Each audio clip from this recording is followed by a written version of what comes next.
Hey, everybody.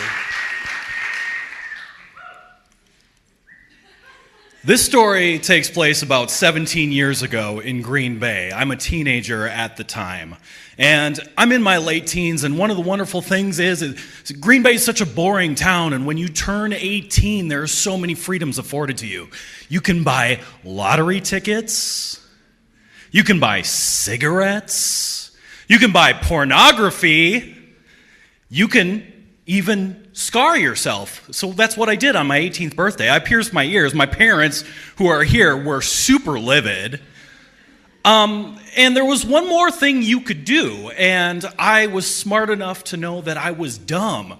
But my friends would get tattoos, and I would join them when they went out and got tattoos, and today was one of those days. My friend Max showed up at my house. He said, "Ken, I'm going to get a tattoo right on my chest. Do you want to come with me?"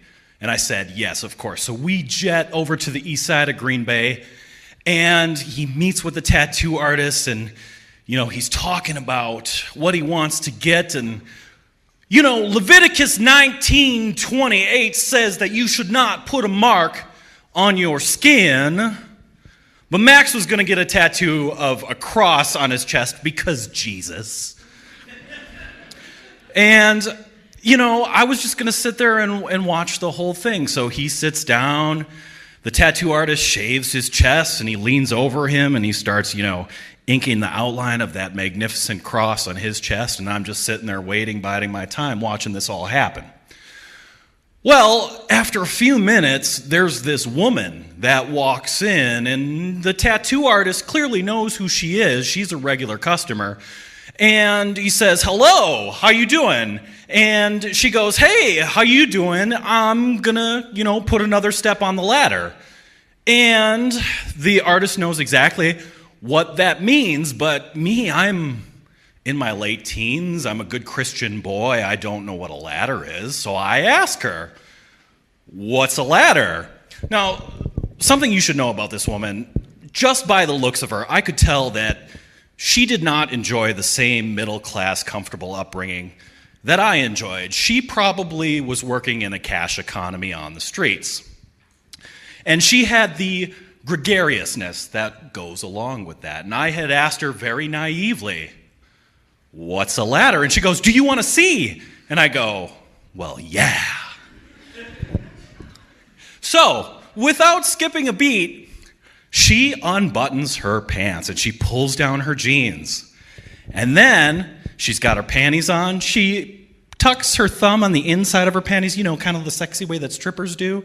And she proceeds to pull her panties down. So let's take a time out for just a moment. I was raised as a good Christian boy. My parents at this point had succeeded. I was 19 years old and I was still a virgin. So, if I'm going to see what I think I am about to see, and I'm not married nor am I committed to this is going to be the greatest moment of my life. Okay. Now, she's about to pull down her panties.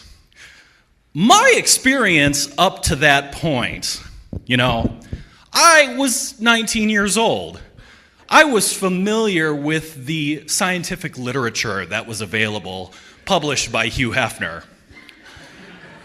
Hugh Hefner presented an idealized version of what that should, quote-unquote, look like.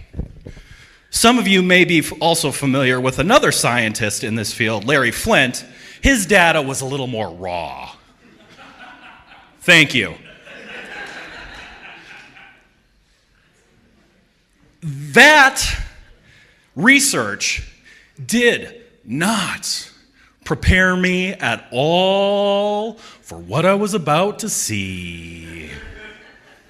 So let's snap back to reality here. This woman, she's about to show me the ladder. She pulls down her panties, and it's there. I see it. And I didn't know what my reaction was going to be. But the reaction I had was definitely not the reaction I anticipated. I basically pulled a Mr. Spock And I looked at it, and I went, fascinating. I'm not kidding. I actually did say that. But in the back of my head, this had blown my mind. If you looked inside my skull, I had like little bits of brain in the back of my skull, and there were just enough of them still together to form a thought. And that thought in my internal monologue was, what is that? I've never seen one of those. What is that, other Ken? I don't know. So, let me paint a picture for you of what I was looking at. Now, before I do that, let's all just agree as a progressive town that women are beautiful in all shapes, colors, sizes, whatever, etc., etc. Yes, can we agree on that? Thank you. Okay. So I'm going to use highly scientific technical jargon to describe to you what I was looking at so you can have a mental picture. Okay. You ready? So up at the top, you got like the fun button. It's just like right up there. There was like a structural support girder running through that. I think it was a load-bearing truss. I'm not entirely sure. And then on the other sides, you got the flappy doodles on the left and the right. There was like alternating rings right here, and right here, and right here, and right here, and right here, and right here, and right here. There were 6 of them. She was coming in for a 7th one. Like, I don't know where that would have gone, but I also had some logistical questions like, what's the combination for this padlock? That is a lot of metal down there. And, you may be sitting there thinking to yourself, you saw a vagina. What's the big deal? That's not traumatic. Try having one. That's traumatic.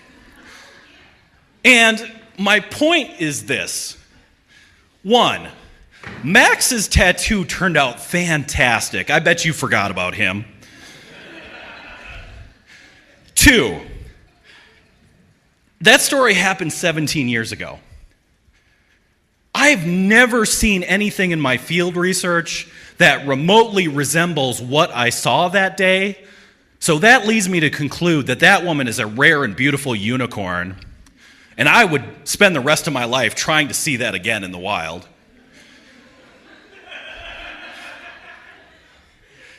And my third and final point is, if you know someone who has similar accoutrements, like they're your friend, or maybe they're here tonight, I'm single.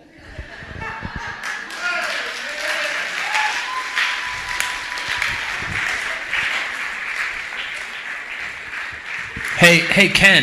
Hey, Ken, really quick. Yeah. This is Adam back here in the kitchen. Yeah. Did I hear you during that story say your parents are here? Yeah. Awesome. So it's also traumatizing for them.